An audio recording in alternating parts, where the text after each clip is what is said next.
Hello students, Hindi में हमारा एक चैप्टर चल रहा है जिसका नाम है सुधा मूर्ति। अगले वीडियो में हमने उसकी एक्सरसाइज की। तो लास्ट हमने 2-3 वाक्य में उत्तर जिसका फर्स्ट और सेकंड हमने अगले वीडियो में भेजा था। आज हम थर्ड से शुरुआत करेंगे। तो थर्ड क्वेश्चन है, सुधा और नारायण मूर्ति ने इन्फोसिस फाउंडेशन द्वारा क्या क्या कार्य किए। अभी इसका आंसर है कि सुधा और नारायण मूर्ति ने इन्फोसिस फाउंडेशन द्वारा सामाजिक विकास, समाज सुधारक तथा राहत कार्य के अनेक कार्य किए। उन्होंने सरकारी स्कूलों में एक कंप्यूटर और लाइब्रेरी योजना को कार्यरूप किया। यहाँ पे लाइब्रेरी आएगा, हाँ, थोड़ी लिखने में मिस्टेक हो गई है, तो लाइब्रेरी आएगा। कार्यरूप किया यानी कि स्टार्ट किया ऐसे। अनेक अस्पतालों को चिकित्सा उपकरण उपलब्ध कराए। चिकित्सा उपकरण मतलब कि उसके ट्रीटमेंट के लिए जो जो साधन सामग्री की जरूरत है ना, वो सब उनको दिलवाए ऐसे। अनेक शहरों में चिकित्सा सहायता दी और राहत कार्य करवाए। अनेक गांवों में कंप्यूटर वितरित किए। स्कूली इमारतें बनाई और छात्रों को छात्रवृत्ति दी। स्कूली इमारतें यानी कि स्कूल, नई स्कूल बनवाई। इसका मतलब क्या है कि उन्होंने इतने सारे, जो आपको ये स्टेप बाय स्टेप याद रखोगे, फटाफट वापस से बोल देती हूँ। सुधा और नारायण मूर्ति ने इन्फोसिस फाउंडेशन द्वारा सामाजिक विकास, समाज सुधारक तथा राहत कार्य के अनेक कार्य किए। उन्होंने सरकारी स्कूलों से एक कंप्यूटर और लाइब्रेरी योजना को कार्यरूप दिया। अनेक अस्पतालों को चिकित्सा उपकरण उपलब्ध कराए। अनेक शहरों में चिकित्सा सहायता दी और राहत कार्य करवाए। अनेक गांवों में कंप्यूटर वितरण और स्कूली इमारतें बनाई और छात्रों को छात्रवृत्तियां।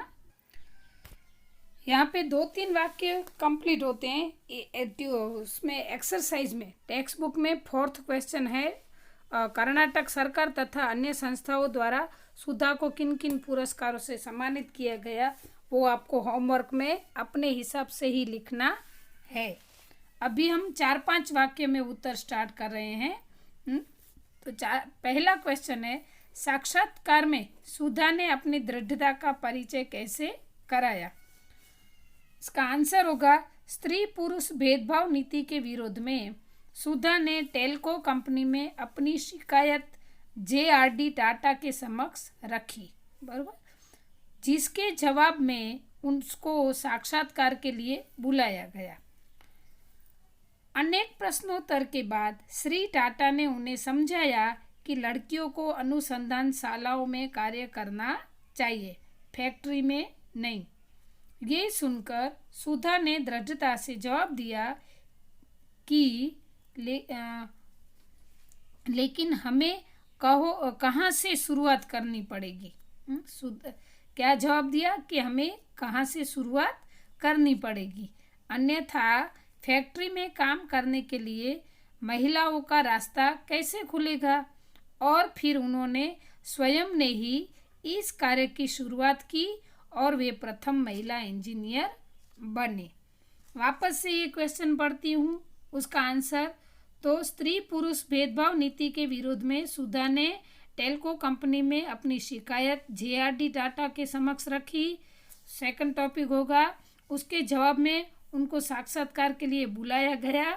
थर्ड टॉपिक होगा, अनेक प्रश्नोत्तर के बाद श्री टाटा ने उन्हें समझाया कि लड़कियों को अनुसंधानशालाओं में कार्य करना चाहिए, फैक्ट्री में नहीं। नेक्स्ट टॉपिक है, ये सुनकर सुधा ने दृढ़ता से जवाब दिया कि लेकिन हमें कहीं से तो शुरुआत करनी पड़ेगी ना, अन्यथा फैक्ट्री में काम करने के लिए महिलाओं का रास्ता कैसे खुलेगा। फिर नेक्स्ट टॉपिक है, और फिर उन्होंने स्वयं ही इस कार्य की शुरुआत की और वे प्रथम महिला इंजीनियर बने।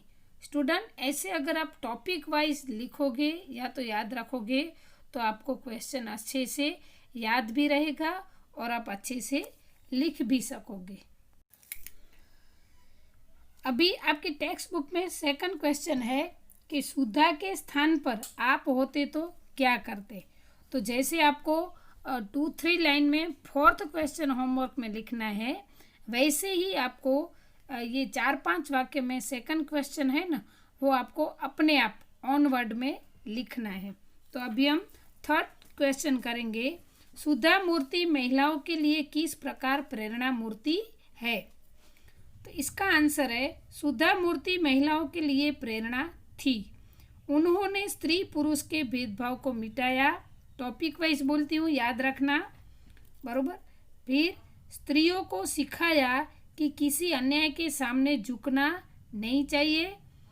सुधा मूर्ति ने समाज सेवा एवं लेखन के द्वारा महिलाओं में जागृति लाने के लिए अथाग प्रयत्न किए। फिर है स्त्रियों के लिए हर क्षेत्र में जाने के रास्ते खोल दिए। उद्योगों में उन्होंने महिलाओं को काम करने की प्रेरणा दी। वे कहती कि महिलाओं के लिए रास्ता कठिन अवश्य है, लेकिन उनसे डर कर बैठना नहीं चाहिए। ये वापस रिपीट करती हूँ स्टूडेंट कि सुधा मूर्ति महिलाओं के लिए किस प्रकार प्रेरणा मूर्ति है। तो सुधा मूर्ति महिलाओं के लिए प्रेरणा थी। उन्होंने स्त्री पुरुष के भेदभाव को मिटाया। स्त्रियों को सिखाया कि किसी अन्याय के सामने झुकना नहीं चाहिए। सुधा मूर्ति ने समाज सेवा एवं लेखन के द्वारा महिलाओं में जागृति लाने के लिए अथक प्रयत्न किए। स्त्रियों के लिए हर क्षेत्र में जाने के रास्ते खोल दिए। उद्योगों में उन्होंने महिलाओं को काम करने की प्रेरणा दी। वे कहती थी कि महिलाओं के लिए रास्ता कठिन अवश्य है, लेकिन उनसे डर कर बैठना नहीं चाहिए।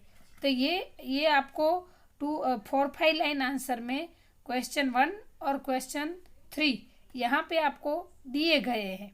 और मैंने पहले भी कहा कि क्वेश्चन 2 है वो उसमें आपको ऑन वर्ड में ही लिखना है। तो आपको अभी समझ में आ गया होगा और इस वीडियो में से ही आपको अच्छे से लिखना है। और हमेशा की तरह बताती हूँ कि आपको ऐसा ज़रूरी नहीं है कि जो मैंने टॉपिक टू टॉपिक लिखा है वही याद रखना है, कंटेंट छूटना नहीं चाहिए। उस हिसाब से आपको क्वेश्चन आंसर बाय हार्ट करने होंगे। अभी नेक्स्ट पेज जो आएगा, नेक्स्ट पेज में आपको मैंने होमवर्क दिया है। जो आगे मैंने बोला था कि 2-3 वाक्य में उत्तर का 4th क्वेश्चन और 4-5 वाक्य में उत्तर का 2nd क्वेश्चन आपको अपने हिसाब से ऑन वर्ड में आपको आपकी नोटबुक में लिखना है। ये आपका होमवर्क का पेज है जो मैंने अच्छे से लिखा है, क्वेश्चन भी लिखा है, दोनों कौन कौन से क्वेश्चन है और क्वेश्चन। तो आपको ये अभी होमवर्क करना है। स्टूडेंट, आशा रखती हूँ आपको ये वीडियो एक्सरसाइज जो वीडियो द्वारा भेजी गई है वो अच्छे से याद रहेगी और आप अच्छे से लिख भी सकोगे। थोड़ा सा ध्यान रखोगे दोगे तो अच्छे से हो जाएगा। ठीक है, यहाँ पे ये पूरा होता है वीडियो। अस्तु।